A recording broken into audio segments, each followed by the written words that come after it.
Mi esposa me engañó para tener un matrimonio abierto, pero yo planeé mi venganza perfecta. La duda persiste cuando uno recurre a medidas desesperadas. ¿Qué acciones podrían haber evitado esta situación? ¿Qué pasos podrían haber prevenido mi dilema actual? Estaba bastante seguro de que mis opciones eran limitadas. ¿Cómo haces que un adulto se dé cuenta de que sus acciones arriesgan destruir todo lo que valora? No puedes obligarlos a nada, solo puedes observar impotente y lidiar con las consecuencias. Ahí es donde me encontraba. Mi afectuosa esposa creía que esto nos fortalecería, demostrando la profundidad y el significado de nuestro amor. Yo lo percibía como un testimonio de su débil afecto, resaltando su egoísmo e indulgencia. Soy solo un hombre común, llevando una vida ordinaria. No soy un héroe romántico, resiliente y tierno. Como cualquier otra persona, tengo defectos. A menudo me centro demasiado en mí mismo, trabajo excesivamente y ocasionalmente expreso una ira injustificada. No es intencional, simplemente sucede. Solo soy humano. Así es la vida. El trabajo y los eventos a menudo interrumpen el flujo. Sofía y yo llevamos casados 19 años, disfrutando de momentos de intimidad 2 o 3 veces por semana. Siempre fue placentero, y compartíamos el entusiasmo por más cuando el tiempo lo permitía. Aficiones como el fútbol, buenos libros o series de televisión, junto con las responsabilidades parentales, a veces desviaban nuestra atención. Sin embargo, encontrábamos tiempo cuando era necesario o cuando surgía el deseo. Nuestro matrimonio navegaba sin problemas, nuestra situación económica mejoró, y nuestras hijas, Valeria y Camila, de 16 y 14 años, añadían alegría a nuestras vidas. Aunque yo me considerara ordinario, ellas eran algo extraordinario. La vida florecía hasta que a mi esposa se le ocurrieron ideas poco convencionales. Calificó nuestra vida íntima como demasiado rutinaria e insistió en darle más chispa. A pesar de mi satisfacción, acepté seguirle el juego. Inicialmente, implicó experimentar con diferentes posturas, lo cual encontré disfrutable gracias a mi buena forma física. Sin embargo, la novedad se desvaneció después de unas pocas veces. Luego vino la fase del juego de roles, un concepto cuyo origen no podía comprender. Amigas, revistas femeninas o algún programa de televisión equivocado, quizás. Fue divertido unas 3 veces, pero eventualmente pareció poco práctico.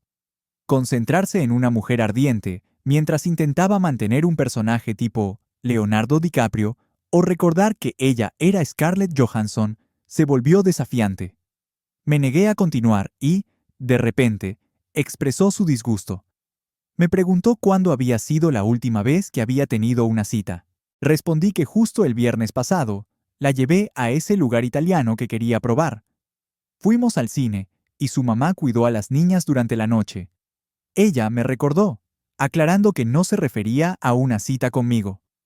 Preguntó cuánto tiempo había pasado desde que salí con alguien más. Le pregunté si me estaba acusando de algo. Rápidamente me aseguró que no, y se preguntó si recordaba el nombre de la última chica con la que salí además de ella. Confirmando que sí, mencioné que se llamaba Diana. Unas 2 semanas después de conocerla, tuvimos una gran discusión sobre esa cita. Cuando preguntó si alguna vez lo extrañaba, me reí y dije, Dios, no. Recordé lo horrible que era todo el asunto de las citas. No la cita en sí, que fue bastante buena, sino el tener que armarme de valor para invitar a salir a una chica, preocuparme por ser rechazado, las incómodas primeras conversaciones. Era traumático como el infierno, más bien absolutamente aterrador. Luego preguntó a qué venía todo eso. Le expliqué que solo me preguntaba si alguna vez sentía que le gustaría salir en una cita con alguien más. Me aseguró que nunca había sentido eso. Recordó estar extremadamente molesta cuando salí con Diana, recordándome que me dijo que quería que fuéramos exclusivos. Estuve de acuerdo, mencionando que yo quería lo mismo. Añadí que si hubiera sentido lo contrario, no le habría pedido que se casara conmigo. Estar casado, expliqué, significa que no sales en citas con personas que no sean tu cónyuge. Dejó el tema y no volví a oír nada al respecto durante un mes. Era viernes por la noche y acabábamos de hacer el amor, sin juegos de roles ni trucos. Solo éramos nosotros, un hombre y su esposa, disfrutando el uno del otro. Llegué al clímax 2 veces, y ella debió alcanzarlo media docena de veces. Yacíamos allí, en la dicha posterior al placer. Entonces, mencionó algo que perturbó el ambiente. Sofía comentó cómo Zebra me miraba esa noche, y sugirió que quería que la sacara a bailar. Zebra es una amiga del trabajo de Sofía. Le aseguré a Sofía que era halagador, pero enfaticé que solo quería bailar con ella. Compartió que le dijo a Zebra que no se pondría celosa si la invitaba. En respuesta, dije que era amable de su parte, pero dejé claro que no tenía intención de invitar a Zebra a bailar. Sofía preguntó entonces si se pondría celosa si yo bailaba con otro hombre. Intenté aligerar el ambiente bromeando que su hermano estaría bien, pero no le hizo gracia. Aclaró que nunca le había importado si bailaba con chicos que pedían amablemente y mantenían las manos donde debían. Preguntó si había alguien en el evento con quien quisiera bailar. Respondí que no recordaba que nadie me lo hubiera pedido, y aceptó mi respuesta, diciendo que solo se lo preguntaba. No tenía idea de a dónde iba esto, pero no me sentía cómodo. Dudando de mi capacidad para dormir, me levanté y fui al estudio, absorto en un videojuego. Ella apareció en la puerta, observándome por un momento, pero no encontré su mirada. Volvió a la cama, y me uní a ella una vez que estuvo dormida. Todo permaneció en silencio durante 2 meses, hasta la fiesta de ascenso de Ángela en el Rinoceronte Blanco, con una gran banda. Todos nos sentamos en un gran reservado circular, y Sofía estaba hablando con Zebra. Sofía mencionó que Zebra quería bailar, y me preguntó si podía ser un caballero y bailar con ella. Recordando una conversación de hacía 2 meses, me encontré en una posición incómoda. Aunque valoraba la amistad de Zebra y no quería herir sus sentimientos, no estaba interesado en bailar con ella. La perspectiva de su cuerpo exuberante contra el mío planteaba preocupaciones, pero no estaba seguro de cómo declinar con gracia. Aunque disfrutaba bailar, no confiaba en mis habilidades, especialmente en comparación con Zebra, que se movía grácilmente como una gran felina. Sintiendo que no había una buena salida, me levanté y mencioné que creía que estaban tocando nuestra canción. Zebra se unió a mí, sus muslos morenos visibles bajo el corto vestido azul. Cuando la canción terminó, la banda comenzó un número lento, y me pregunté, ¿por qué ahora? Zebra encajó contra mí sin problemas, y podía sentir su busto contra mi pecho, con sus rizos negros casi cubriendo mi cara. Olía bien, y cuando me miró, sus grandes ojos marrones eran como estanques líquidos, y sus dientes brillaron blancos contra su tez trigueña. No era una chica de piel muy oscura, más bien como un café con leche. Después del baile, Zebra expresó su gratitud, mencionando que Sofía dijo que no me importaría bailar con ella. Elogié sus habilidades para el baile, pero admití que sí me importaba, explicando que, aunque me caía muy bien y la consideraba la chica más dulce que conocía, bailar con ella no era una buena idea para mí. Ella rió suavemente y me aseguró que estaba a salvo con ella, expresando cariño y reconociendo que si no estuviera casado, estaría encima de mí. Sin embargo, enfatizó la importancia de la amistad y sugirió que simplemente disfrutáramos de ese baile. La apreté un poco y terminamos la canción.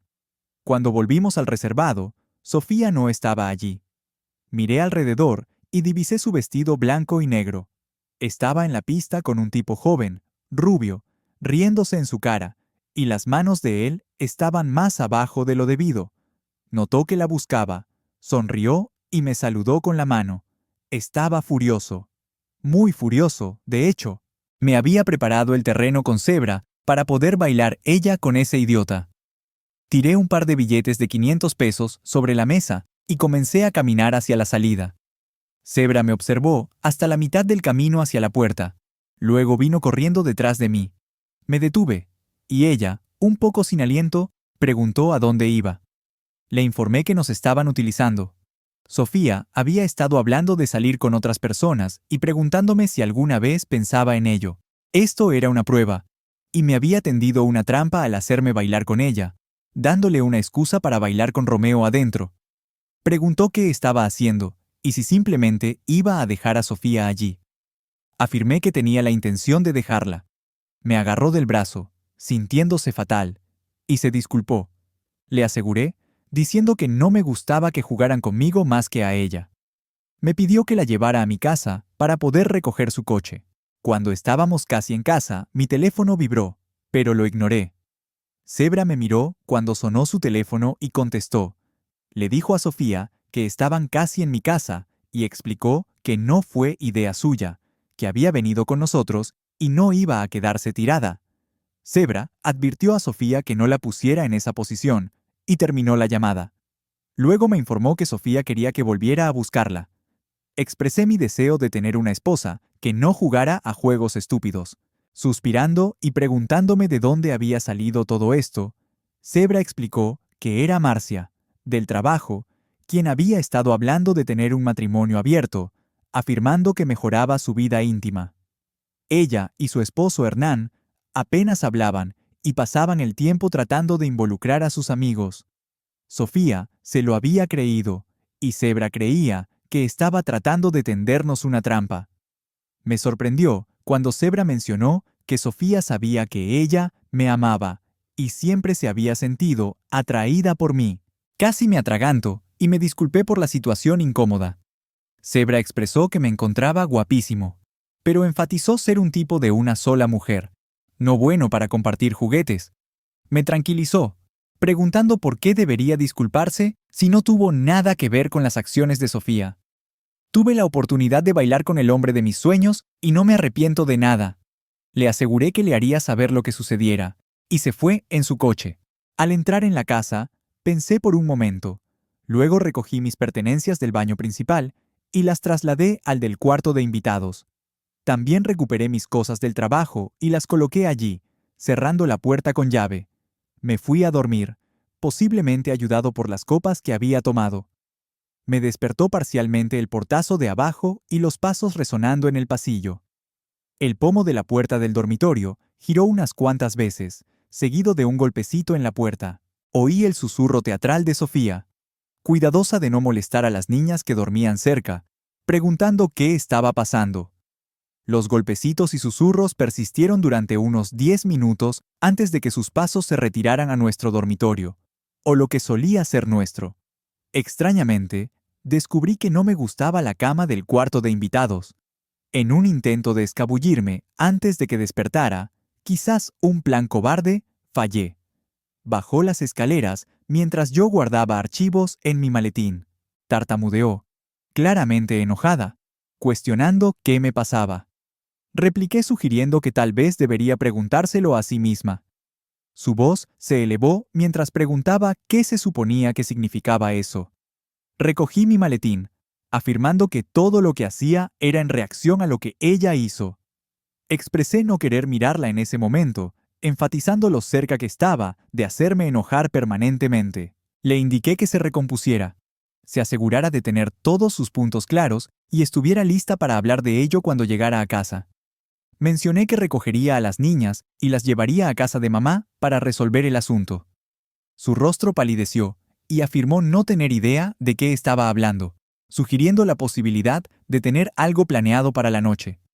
Le dije que dependía de ella, afirmando que si estaba interesada en arreglar lo que estaba roto, debería estar lista y dejar las excusas. Añadí que si estaba bien con cómo estaban las cosas, podía hacer lo que quisiera. Concluí diciéndole que trasladara sus pertenencias al dormitorio de invitados porque me gustaba mi cama, dejando claro que no era bienvenida en la misma cama que yo. Se indignó, pero la dejé allí y me fui a trabajar. Recogí a las niñas de la escuela y felizmente fueron a casa de la abuela por la noche. Le informé a mamá que Sofía y yo estábamos teniendo algunos problemas y necesitábamos algo de tiempo para nosotros. Me abrazó y expresó su amor. Estaba agradecido de no tener que responder un montón de preguntas. Sofía estaba allí cuando llegué a casa. Había hecho galletas y un plato de ellas y una taza de café me esperaban. Poniéndose de pie, se aferró a mí por un momento, me besó en la mejilla y se sentó a mi lado en el sofá. Me serví una galleta, avena con chispas de chocolate y M&M's. Parecía que empezábamos con buen pie, y odiaba estropear toda esta amabilidad. Me dirigí a Sofía, expresando mi desaprobación por la desagradable situación que creó la noche anterior. Enfaticé que lo que hizo no solo fue hiriente para mí, sino también vergonzoso para ambos e irrespetuoso con Zebra, que se suponía que era su amiga. A Sofía le costó mantener el contacto visual y se disculpó por sus acciones. Reflexionando sobre mi propio comportamiento, reconocí que no debería haber manejado la situación de esa manera. Mi intención había sido abrir la comunicación con ella, ya que me había rechazado constantemente antes. Consideré este enfoque como una forma de que contemplara perspectivas alternativas. En respuesta a mi pregunta sobre las posibilidades, Sofía dudó brevemente antes de soltar que había estado pensando en intentar salir con otras personas. Respondiendo a su revelación, le dije que había varios problemas con esa idea. El primero era que ambos estábamos casados. Argumentó que otras personas casadas lo hacen, citando los matrimonios abiertos como una forma de fortalecer el amor. Escéptico, cuestioné sus fuentes, pidiendo un nombre. Mencionó a Marcia y Hernán, afirmando que tienen un matrimonio abierto y que fortalece su relación. Dudé de la autenticidad de su información y sugerí buscarlo en Google para verificar. Pareció un poco sorprendida, pero aceptó sentarse a mi lado mientras encendía mi portátil. Después de teclear ¿cuánta gente tiene matrimonios abiertos? Y hacer clic en el primer enlace, descubrimos que, según una encuesta, menos del 1% de los estadounidenses tienen matrimonios abiertos. Comprobar varios otros enlaces arrojó el mismo resultado, menos del 1%. Parecía haber anticipado algo diferente, y mencionó que todavía era un número significativo, estimando al menos 3 millones. No estuve de acuerdo, expresando dudas de que tantos niños estén casados, abiertos o no, sugiriendo un enfoque diferente. Propuse teclear ¿cuántos estadounidenses esperan que sus parejas sean fieles? Después de hacer clic en el enlace, descubrimos que más del 95% de los estadounidenses esperan fidelidad. Reflexioné. ¿Y qué supones que significa eso? Ella opinó. Supongo que la mayoría de la gente no es muy abierta de mente. Pensé que habría más gente con estilos de vida alternativos. Oigo hablar de ello todo el tiempo. Pregunté. Me pregunto cuántos de esos matrimonios abiertos terminan en divorcio. A pesar de su reticencia, insistí. Bueno, yo sí me lo pregunto, y quería que lo supieras. Luego tecleé. ¿Cuántos matrimonios abiertos terminan en divorcio? La respuesta reveló que el 92% de los matrimonios abiertos terminan en divorcio en 5 años o menos.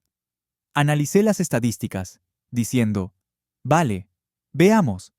Menos del 1% de los estadounidenses están en un matrimonio abierto. Eso significa que de 1 millón de personas, menos de 10.000 están en matrimonios abiertos. El 92% de los matrimonios abiertos terminan en divorcio. Eso significa que de esos 10.000, hay 800 que no terminan en divorcio en 5 años. Eso son 800 de 1 millón.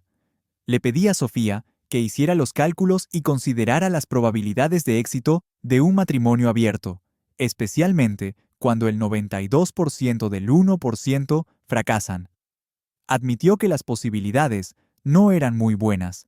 Señalé que los pocos exitosos son aquellos en los que ambas partes están dispuestas.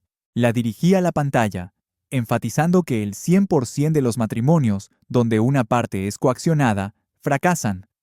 Dejé claro que nuestra situación caería en esa categoría, ya que yo no estaba dispuesto a participar.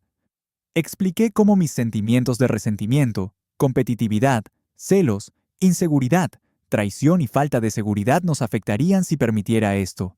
Expresé que la única razón por la que soportaría tal dolorosa absurdidad sería si estuviera desesperado por mantenerla, pero le aseguré que no estoy tan desesperado.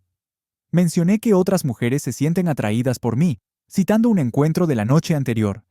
Afirmé que si fuera un perdedor patético o un individuo enfermo, podría estar interesado en jugar su juego, pero aclaré que no soy ese hombre.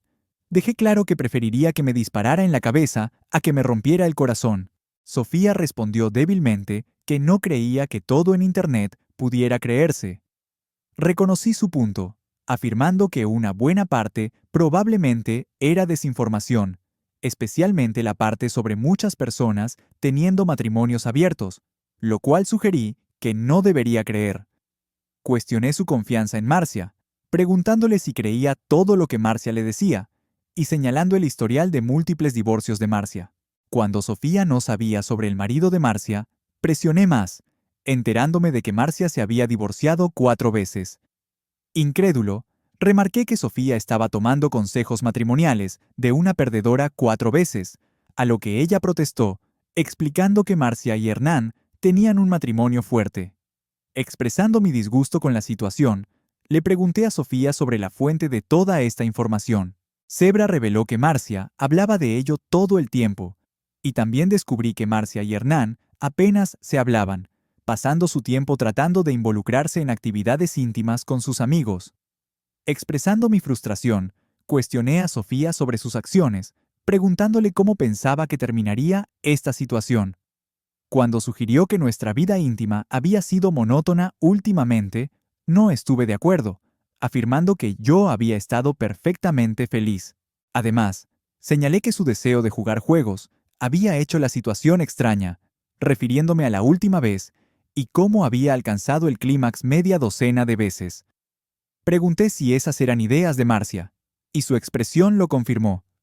Reaccioné fuertemente, expresando incredulidad y frustración, enfatizando nuestro fuerte matrimonio y rechazando la idea. Argumentó que podría ser bueno y emocionante, sugiriendo que compartiéramos experiencias. Respondí llamándolo una pesadilla y desafiando su afirmación sobre las fantasías de los hombres, sugiriendo que lo buscara en Google. Dejé claro que cualquier implicación en tales asuntos significaría el fin de nuestra relación. Sofía pareció sorprendida y buscó aclaración sobre qué significaba «se acabó». Preguntó si significaba divorcio y expresó decepción, creyendo que nuestro matrimonio significaba más. Me hice eco de su decepción, expresando dudas sobre la fortaleza de nuestro matrimonio basado en su discusión de tales asuntos. Transmití que su discusión de tales asuntos me hacía creer que nuestro matrimonio no tenía mucho significado para ella. Le pregunté qué les diría a nuestras hijas sobre la posible separación de mamá y papá, refutando su noción de que sería porque no podía aceptar que ella tuviera otras relaciones. Afirmé que la verdad sería que su madre no amaba a su padre lo suficiente como para mantener sus votos matrimoniales y asegurar un hogar amoroso para ellas. La acusé de priorizar sus deseos sobre el bienestar de nuestra familia. Mientras nuestra ira escalaba, afirmó su determinación de que esto sucediera, diciendo que era inevitable. Respondí negándome a aceptarlo y advirtiendo de las consecuencias. Afirmé que estaba equivocada y enfaticé que nuestro matrimonio no sobreviviría a su implicación con otra persona, declarando que consultaría a un abogado en el momento en que lo hiciera. Le presenté opciones: olvidar todo para un divorcio rápido o programar sesiones de terapia para entender su comportamiento irracional. Expresé mi escepticismo sobre el éxito del asesoramiento, etiquetando sus acciones como un error mayúsculo que haría a todos miserables. Atribuí sus ideas equivocadas a la influencia de Marcia y advertí que los resultados positivos eran poco probables. Dejé claro que no me quedaría de brazos cruzados, enfatizando el sufrimiento potencial para todos los involucrados. Le pregunté sobre sus planes y desafié sus acciones. Se burló de mí, insistiendo en su libertad y afirmando que no podía detenerla. Argumentó que no me divorciaría por miedo a perder demasiado y amenazó con llevarse a las niñas y la casa, dejándome con pensión alimenticia y manutención infantil. En respuesta a sus burlas, la insté a pensar en la situación y no hacer nada estúpido. A pesar de sus afirmaciones de amor, resistí su propuesta, enfatizando que la supuesta emoción que sugería solo llevaría a riesgos y desventajas. Me mantuve firme, expresando la gravedad de la situación y rechazando su súplica de intentarlo, se levantó, se acercó a mi silla e intentó abrazarme y besarme. Aparté sus manos, me levanté y dije: «No me toques, necesito pensar en esto, te haré saber lo que decida». Mentí. No necesitaba tiempo para contemplar, necesitaba organizar mi estrategia. Probablemente tenía razón sobre las complejidades de divorciarse de ella. Todo el sistema está jodido. Necesitaba hacer algunos movimientos. La dejé. Fui al dormitorio principal y cerré la puerta con llave. Después de pasar 30 minutos en el ordenador y 10 al teléfono, tenía un plan financiero. El problema eran las niñas. Según la ley aquí en Ciudad de México, donde vivíamos, los hijos mayores de 14 años pueden elegir con qué progenitor vivir. Estaba seguro de Camila, la princesa de papá. Valeria me quería, pero también tenía a su madre en alta estima. Dudaba que Camila se fuera con Sofía y esperaba que Valeria no quisiera separarse de su hermana. Apostaba a que si podía hacerles saber los planes de Sofía y cómo pretendía usarlas como palanca para este matrimonio abierto, no querrían tener nada que ver con ella. Era cínico y odiaba cada pensamiento que tenía, pero no era yo quien cambiaba las reglas. Si Sofía hubiera venido a mí antes de nuestro matrimonio, expresando su deseo de permanecer fiel durante 19 años y luego explorar otras relaciones, ¿me habría casado con ella? Absolutamente no. Me habría ido inmediatamente. Ella lo sabía, y habría hecho lo mismo. Quería cambiar las reglas y obligarme a cumplir, recurriendo a tácticas de extorsión. La conversación se desarrolló 2 noches después, con Sofía comenzando por ofrecer una disculpa que no estaba inclinado a aceptar. Le pregunté sobre la decisión de ver a un terapeuta y participar en consejería matrimonial. Cuando negó tener problemas y me echó la culpa por planear estar con otros hombres, contraataqué señalando la contradicción. Insistió en que no estaba planeando nada específico, solo sugiriendo que tuviéramos la opción si surgía. En respuesta, compartí una perspectiva diferente, revelando que había tenido oportunidades de engañar ocasionalmente a lo largo de los años, pero me resistí debido a un compromiso con un plan de lealtad en el matrimonio. Destaqué la importancia de la planificación para un matrimonio exitoso y critiqué su falta de compromiso. Expresé preocupación por el impacto en nuestras promesas mutuas, nuestros hijos e incluso a Dios. A pesar de su respuesta siseante, cuestioné cómo percibirían las niñas su traición, afirmando que no les diría nada. Más tarde ese día, Sofía amenazó que, como madre, sin duda, obtendría la custodia de las niñas, asegurando que nunca las volvería a ver. Juró dificultar las visitas, advirtiéndome que no les dijera ni una palabra. Después de un acalorado intercambio, me miró fijamente, salió furiosa y creó suficiente conmoción para que cualquiera en las escaleras oyera un par de débiles jadeos y un sollozo ahogado. Cuando llegué a las escaleras, las niñas ya no estaban allí. Fui a la habitación vacía de Camila y seguí por el pasillo hasta la habitación de Valeria, donde oí voces apagadas dentro. Al tocar, Valeria preguntó qué quería y pedí entrar. Abrió la puerta y ambas habían estado llorando. Obviamente, sentándome entre ellas, las abracé a ambas y expresé pesar porque tuvieran que presenciar tal conversación. Les expliqué mi creencia de que no me creerían a menos que escucharan la conversación ellas mismas. Valeria me tranquilizó diciendo que no era mi culpa, culpando a su madre. Mencionó no creerme inicialmente, pero ahora entendía la situación. Camila expresó incredulidad ante las acciones de su madre, preguntando cómo pudo hacerme eso a mí y a ellas. Admití no conocer la motivación exacta, afirmando que Sofía había sido influenciada por malas influencias en el trabajo y había tomado la firme decisión de seguir adelante. Compartí mis intentos infructuosos de disuadirla y mencioné su falta de preocupación por su bienestar. Camila preguntó si Sofía estaba enferma, a lo que respondí que no tenía ni idea de sus motivaciones actuales. Mencioné sugerir terapia y consejería matrimonial, pero Sofía no mostró interés.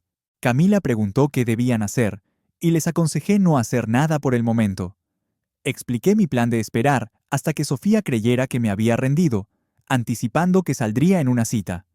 En ese punto, estaríamos preparados para irnos, y expresé dudas sobre su disposición a escuchar incluso si intentaba disuadirla.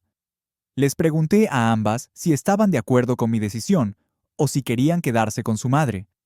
Camila intercambió miradas con su hermana antes de declarar: «No, papá, nos vamos contigo». Mi corazón se elevó, encontrando consuelo en el apoyo de mis hijas después de 19 años de decepción. Durante los siguientes 2 meses, Sofía y yo apenas nos comunicamos, asumiendo roles de compañeros de piso distantes que albergaban poco afecto mutuo. El dormitorio de invitados se convirtió en su lugar para dormir, mientras yo ocupaba lo que una vez fue nuestro espacio compartido.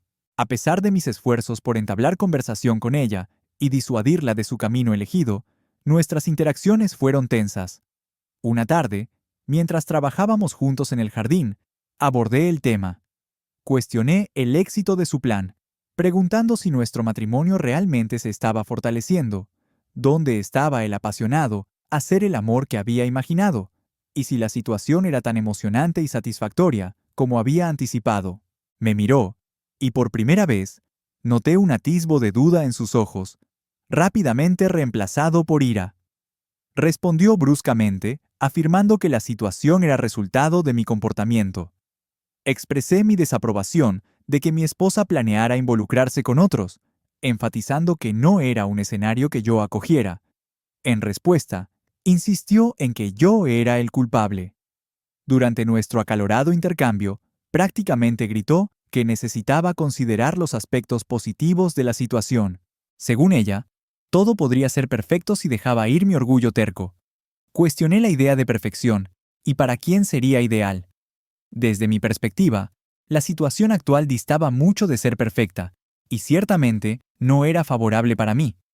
Desafié su afirmación de que me amaba más, enfatizando que mi amor por ella se expresaba otorgándole libertad mientras mantenía mi compromiso. Percibí su deseo de exploración y de empujar los límites como egoísmo en lugar de una expresión de amor. Dejé claro que mi amor por ella se reflejaba en mi decisión de no entablar relaciones con otros, y si realmente me amaba, haría lo mismo. Le pregunté a Sofía cuándo dejó de amarme, a lo que ella negó entre lágrimas y afirmó que su amor por mí se había fortalecido. Desafié su noción de amor, sugiriendo que sus acciones se sentían como clavar una estaca en mi corazón. En respuesta, se puso furiosa, anunciando su plan de ir a un club con un colega, Guillermo Blanco, el viernes por la noche. Insistió en que me uniera a ellos, prometiendo que sería una experiencia emocionante. A regañadientes, acepté, declarando que ya que lo iba a hacer de todos modos, más vale que fuera. Mientras corría por el jardín, me abrazó con fuerza, expresando gratitud por mi disposición a participar. A pesar de sus seguridades, ya estaba lleno de arrepentimiento, encontrando la situación insoportable. Contemplando buscar apoyo en Zebra, decidí llamarla. Se hizo evidente que Zebra estaba furiosa al enterarse del plan. Expresó su enojo, afirmando que no tenía idea de que la estaban utilizando para estar conmigo cuando Sofía la invitó a ir de fiesta con Guillermo Blanco. Al escuchar el nombre del tipo, juró confrontar a Sofía. Cuando le pedí su ayuda y confianza, asegurándole que necesitaba su asistencia en este momento crítico, ya que planeaba dejar a Sofía, Zebra inicialmente expresó su desconfianza. Después de calmarla, expliqué mi plan de fingir estar bien con la situación y le pedí que siguiera el juego yendo a casa conmigo. Dudó por un momento antes de preguntar qué tenía en mente. Se rió y cuestionó la sinceridad de mi plan, expresando dudas de que pudiera ser un complot retorcido para llevarla a mi casa. Divertido, admití que efectivamente era tal plan y aclaré que necesitaba su ayuda para trasladar a las niñas a mi nuevo lugar mientras yo recuperaba nuestras pertenencias de la casa. Sorprendentemente, encontró atractivo el aspecto vengativo del plan y aceptó participar. Durante la semana previa al viernes, Sofía buscó momentos de intimidad como si no hubiera un mañana. El viernes, enfaticé una vez más antes de ir al trabajo si estaba absolutamente segura de la decisión y sugerí que aún podía cancelar el plan. Le recordé la agradable semana que habíamos pasado juntos. Sin embargo, se mantuvo resuelta, asegurándome que podríamos discutirlo después si fuera necesario. Expresó gratitud por mi disposición a seguirle el juego, y me aseguró que la noche siguiente sería la mejor hasta ahora. Salió bailando del dormitorio. Sabía que me iba a encantar esto, ¿verdad? Pensé con amargura. Acabemos con este día. Cuando Zebra pasó por casa el viernes por la noche, estaba absolutamente deslumbrante. Sofía era linda, menuda y delgada, con una cara bonita que parecía de adolescente. Zebra estaba en otra liga. Era alta y tenía uno de esos traseros respingones de los que tanto se oye hablar y casi nunca se ven. Sofía era un poco plana ahí detrás. Zebra llevaba un vestido corto y ajustado de tubo rojo, adornado con lentejuelas, luciendo impresionante. Yo vestía un saco sport, pantalones negros y una camiseta de cuello alto acanalada debajo del saco. Al entrar, comentó juguetonamente sobre mi atuendo, sugiriendo que intentaba seducirla. Aclaré que esa noche era estrictamente negocios, reservando tales intenciones para otro momento. Expresó pesar por la oportunidad perdida, mencionando que llevaba una tanga, creyendo que sería de mi agrado. Juguetonamente, le pedí que me la mostrara, acercándola, mis manos en el dobladillo de su vestido. Bromeando, lo levanté por sus piernas hacia su atractiva figura. Advirtió sobre la posibilidad de que Sofía entrara en cualquier momento. Pero insistí, enfatizando la necesidad de que Sofía pensara que estaba participando en su juego. Compartimos un momento de risa mientras continuaba la interacción lúdica. Justo cuando estaba a punto de apreciar la deliciosa vista frente a mí, Sofía entró en la habitación inesperadamente. Hubo un momento de sorpresa, y Zebra rápidamente ajustó su vestido. Sofía nos saludó con una sonrisa, comentando sobre el aparente comienzo temprano de nuestra velada. Respondí con una sugerencia juguetona de que ella y Guillermo deberían ser los que consiguieran una habitación. Sofía nos sonrió con suficiencia, recogió su bolso de mano y salimos para la noche. Guillermo nos encontró en el club. No creo que la noche empezara como él esperaba.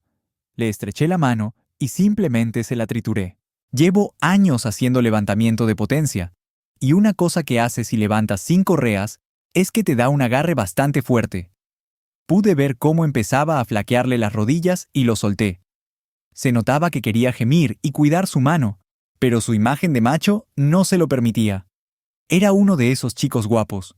¿Alguna vez has notado que a medida que los hombres se acercan a lo que algunas mujeres llamarían ideal, la probabilidad de que haya un peluquero o un cienciólogo aumenta hasta casi el infinito? Observando a Guillermo, hice un paralelismo con Tom Cruise. Curioso, pregunté si era peluquero, a lo que él rió entre dientes y descartó la idea, afirmando que los peluqueros son predominantemente gays. Reconociendo esto, mencioné a L. Ron Hubbard y revelé mi afiliación con la cienciología durante 6 años, explicando que estaba probando una teoría. Zebra, habiendo escuchado mi teoría antes, estaba a punto de ahogarse y parecía lista para estallar en carcajadas. Mirando a Sofía, que estaba visiblemente roja de ira, me di cuenta de que podría haber compartido demasiadas teorías privadas con Zebra. Decidiendo cambiar de tema, Zebra sugirió encontrar un reservado y se alejó con una postura tensa, con el señor Guillermo siguiéndola a una distancia segura. Una vez que estuvo fuera del alcance del oído, Zebra estalló en carcajadas y yo me uní, reconociendo: «Eres un hombre malo, Alejandro». «Sí, bueno, menuda nochecita», respondí, animándola a recomponerse y actuar como si me estuviera seduciendo. Zebra interpretó su papel de manera convincente. Para cuando llegamos al reservado, me encontraba completamente seducido. Después de bailar con ella 2 veces, exhibió todo, excepto tener un acto íntimo allí mismo en la pista de baile. Sofía estaba ocupada con el señor Guillermo durante nuestro regreso, y le pregunté a Zebra: «¿Estás lista para el gran espectáculo?». Me miró con esos ojos rasgados, una expresión en ellos que transmitía que esto no era simplemente un juego para ella. Eran enormes y radiantes, marrones, y me encontré cayendo en sus profundidades. Observé esos labios llenos y exuberantes entreabrirse ligeramente, y su pequeña lengua puntiaguda los humedeció. No pude resistirme. Tenía que probarla. Superó todas mis expectativas y más. De repente, oí un ruido y Sofía y el señor Guillermo se deslizaban de nuevo en el reservado. ¡Oh, no!, exclamé con mi mejor imitación de voz de programa cómico. ¡Miren quién volvió! Zebra captó la indirecta, y también Sofía, pero el señor Guillermo permaneció ajeno. Zebra rió entre dientes, aconsejando no hacerle nada malo. La cara de Sofía cambió, hinchándose como un pez globo, y la sonrisa de suficiencia desapareció. Les informé que Zebra y yo planeábamos irnos. Sugerí que se divirtieran, y Sofía nos acompañó a la puerta. Preguntó por mi bienestar, notando que había estado actuando como un idiota antes. Respondí que no estaba bien, e insté a Sofía a considerar irse ahora conmigo. Propuse ir a casa e intentar arreglar las cosas. Advertí que si se quedaba, sería una decisión permanente. Expresó su emoción, mencionando que esto sería genial para nosotros, y me aconsejó que fuera y me divirtiera, asegurando que sería increíble. Me animó a no ser un idiota. Repliqué insinuando su interés en el señor Guillermo, no en mí, y declaré que nos íbamos. Me agarró del brazo, insistiendo en que sería una gran experiencia, enfatizando que Zebra estaba interesada en mí. Pregunté si iba a pasar la noche con él, bromeando sobre su resistencia. Dudó un poco, mencionando que podría llegar a casa alrededor de la medianoche, planeando animar las cosas con el señor Guillermo. Me golpeé la frente, recordando sus planes. Le dije que guardara silencio si Zebra y yo todavía estábamos ocupados cuando regresara. Me besó, y esperé que lo disfrutara, sabiendo que sería el último. Me fui y me subí al coche, donde Zebra esperaba. Preguntó si estaba seguro de mi decisión, considerando mi largo matrimonio. Suspiré y afirmé que estaba seguro. Comentó sobre mi aparente calma, expresando sorpresa por mi falta de angustia. Expliqué que me había quedado sin energía emocional, habiendo estado molesto durante un periodo prolongado. Aclaré que ahora solo estaba cansado y harto, queriendo que la terrible experiencia terminara. Mencioné que había derramado incontables lágrimas, pero ese tiempo había pasado, y ahora era el momento de seguir adelante. Sugerí ir a buscar a las niñas. Al llegar, notamos que el camión de mudanzas ya estaba siendo cargado. Las niñas estaban ocupadas bajando su ropa y empacándola en grandes contenedores de plástico. En cuanto a los muebles, solo nos llevábamos artículos esenciales, como la cama de la suite principal, las camas de las niñas, sus televisiones y electrónicos, y la pantalla grande que habíamos reemplazado 6 meses atrás con una aún más grande. Cuando las niñas terminaron de empacar, Zebra las llevó en su coche y condujeron a nuestro nuevo hogar. Estaba tan lejos del antiguo como pudimos conseguir sin dejar de permanecer en el mismo distrito escolar. Los chicos terminaron de empacar y eché un último vistazo alrededor. Parecía vacío y silencioso, con solo los fantasmas de 19 años persistiendo. Con un suspiro, me quité el anillo de bodas y lo coloqué en la mesa de la cocina, junto a mi teléfono celular. Los teléfonos de las niñas ya estaban allí, señalando que era hora de irse. Una sensación de melancolía me rodeaba. Me iba con un gemido, unos cuantos golpes bajos a Sofía y al señor Guillermo, y me alejaba de 19 años que habían sido bastante buenos. Oh, bueno, cosas que pasan. Cerré con llave, cargué mis herramientas del garaje en la parte trasera de mi camioneta y partí. Las niñas estaban bastante emocionadas con el nuevo lugar, especialmente con su piscina en el patio trasero. No podían esperar para probarla al día siguiente. ¿Te gusta eso, nena?, le pregunté a Camila. Ella gritó, «¡Jet!». Dijo que no tenía idea de lo que significaba «JIT», pero sonaba positivo. Zebra estaba presente, todavía luciendo increíble. Sin embargo, incluso si hubiera sido Jennifer Lawrence en persona, yo solo estaba cansado. No es que prefiriera a Jennifer Lawrence a Zebra, pero ya sabes a qué me refiero. Creo que ella lo percibió y me dio una sonrisa deslumbrante, un rápido beso en la mejilla, y luego se fue. El persistente aroma de su perfume fue el único recordatorio de que había estado allí. Nos fuimos a la cama y, sorprendentemente, dormí. No bien, pero dormí. A la mañana siguiente, me levanté e hice café. y las niñas se unieron a mí después de un rato. Desayunamos un pastel danés y leche con chocolate, y vieron dibujos animados en la televisión hasta el mediodía. Luego, 2 preciosos paquetitos de energía en bikini chapoteaban en la piscina mientras yo descansaba y observaba. Realmente, no estaba prestando atención, preguntándome qué estaría haciendo Sofía para entonces. Probablemente estaría frenética, llamando a todos los que se le ocurrieran, tratando de averiguar qué había pasado. Le iba a costar encontrarnos. Yo no estaba trabajando. Había vendido el negocio y me había ido bien. Las niñas no estaban en la escuela. Eran vacaciones de verano. No íbamos a ninguna parte, excepto al supermercado, y caminábamos o tomábamos un autobús allí. La camioneta estaba estacionada en el garaje. Estaba seguro de que tenía a la policía buscándonos. But no tener un coche sería problemático para ellos. La única forma en que podía contactarnos era electrónicamente. Inundó nuestras bandejas de entrada con mensajes inmediatamente. Envió mensajes a las niñas cada vez que se conectaban a las redes sociales, y envió tweets y mensajes en Instagram. Los leímos, pero no respondimos, que nos encuentre por las malas. Anticipé que eventualmente me buscaría, considerando que tenía trabajo y facturas que pagar. Yo, por otro lado, no estaba haciendo ningún pago, y sabía que rápidamente se retrasaría. Teníamos una plustenencia significativa en la casa, y perderla no sería algo que desearía. Unas 3 semanas después, un detective privado se me acercó en el supermercado. Preguntó por mi identidad, a lo que respondí que mi esposa lo había contratado para encontrarme. Declaró su intención de informarle de mi paradero y sugirió que la llamara, amenazante. Advirtió que me acusaría de acoso si me veía por ahí. Ignorándolo, le dije que se fuera al diablo, expresando que no tenía ninguna intención de comunicarme con ella. Resultó que no tuve que hacerlo. La policía apareció, y Sofía les había contado una historia de que yo había secuestrado a las niñas. Me pidieron que fuera a la comisaría y lo aclarara. Cuando me negué, me arrestaron y me llevaron al centro.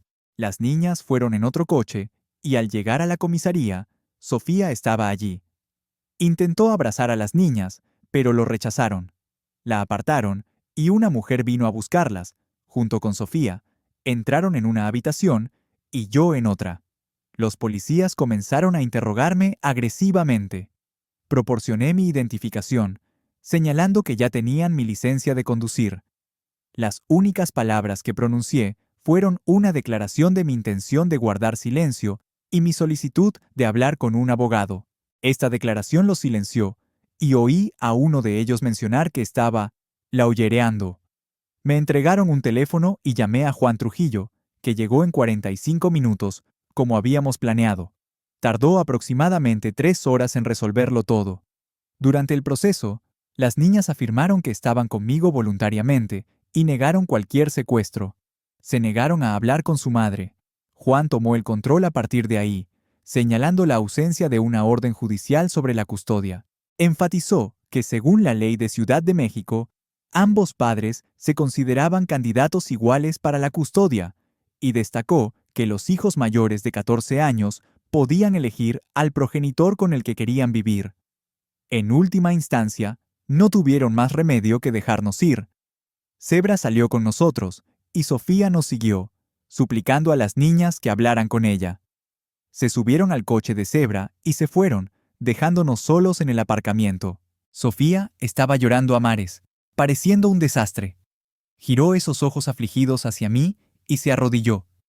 Le recordé que anteriormente le había rogado que no jugara con el señor Guillermo, declarando que no había escuchado, así que, ¿por qué debería hacerlo yo? Siguió suplicando, pidiéndome que no la tratara así y expresando su tristeza. Acepté hablar, preguntándole a dónde quería ir. Suplicó que fuéramos a casa, no queriendo que nadie la viera así.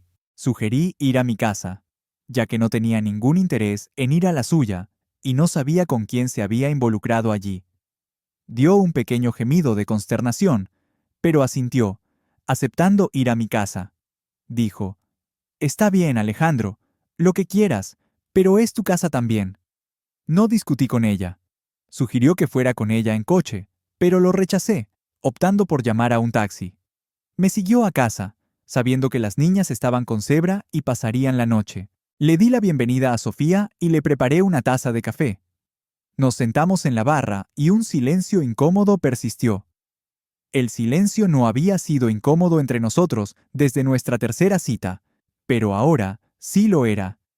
Después de un rato, preguntó qué quería, y yo respondí preguntando si había mencionado querer algo. Aclaró, preguntando qué necesitaba hacer para que volviera a casa y viera a las niñas. Respondí que no tenía control sobre que ella viera a las niñas. Era su elección. Me acusó de envenenar a las niñas contra ella, y sugirió que Marcia podría haberme contado algo. Le pregunté si Marcia era el oráculo de toda sabiduría. Repitió su pregunta, preguntando qué quería. Noté que lo curioso era que no les había dicho ni una palabra sobre ella a las niñas. Lo único que les había dicho era que me iba y que necesitaban decidir con quién querían vivir.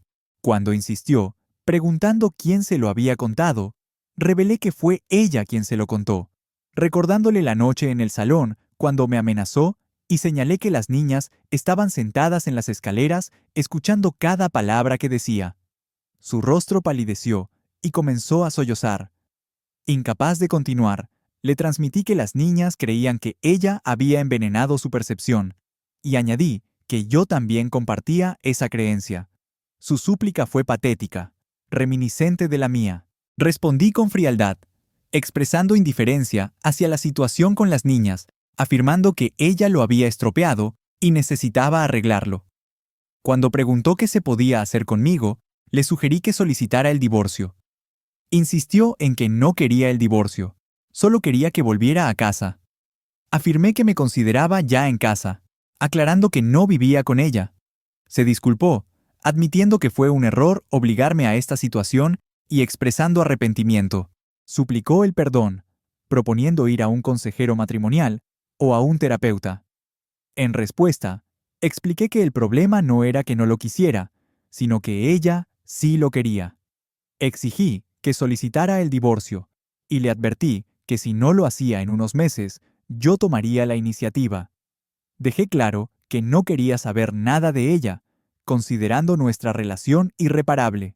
Enfadada, me llamó tonto, acusándome de haberme llevado todo nuestro dinero, vendiendo el negocio y vaciando nuestras cuentas bancarias.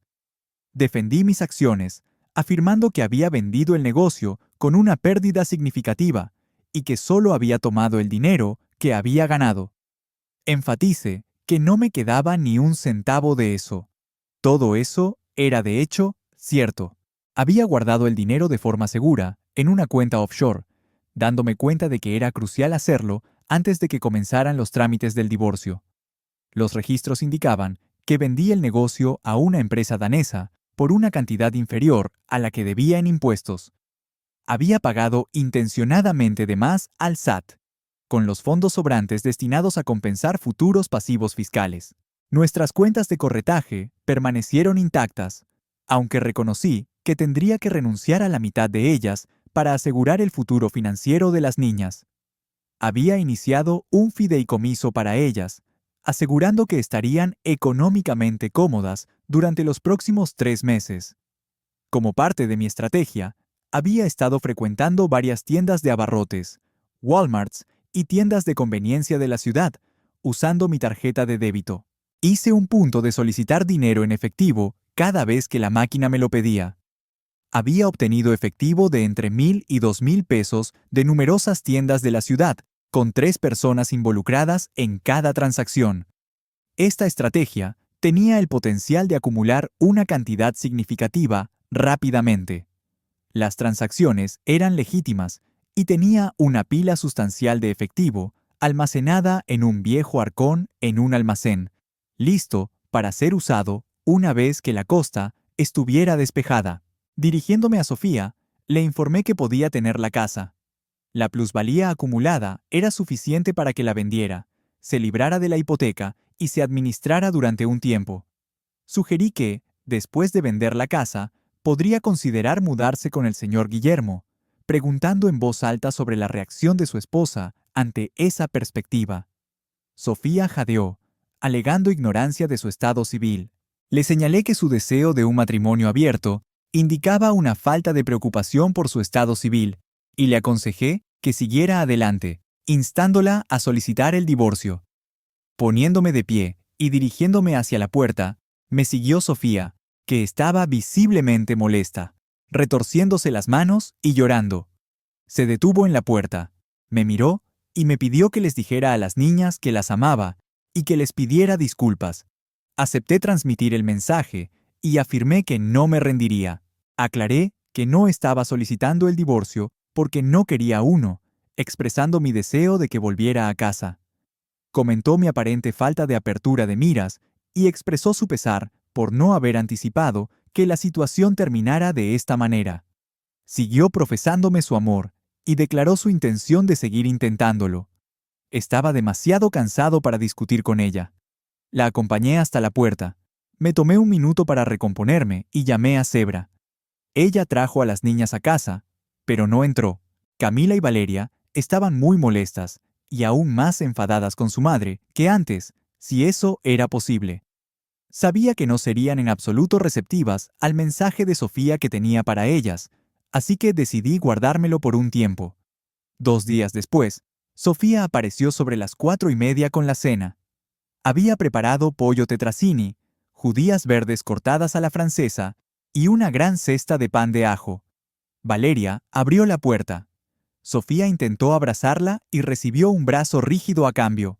Sofía me saludó, llamándome bebé, y Valeria llamó mi atención. Oí a Sofía expresar sus disculpas, profesando amor y afirmando que me echaba de menos. Sin embargo, Valeria la interrumpió abruptamente, negándose a oír nada y diciéndole que se mantuviera alejada.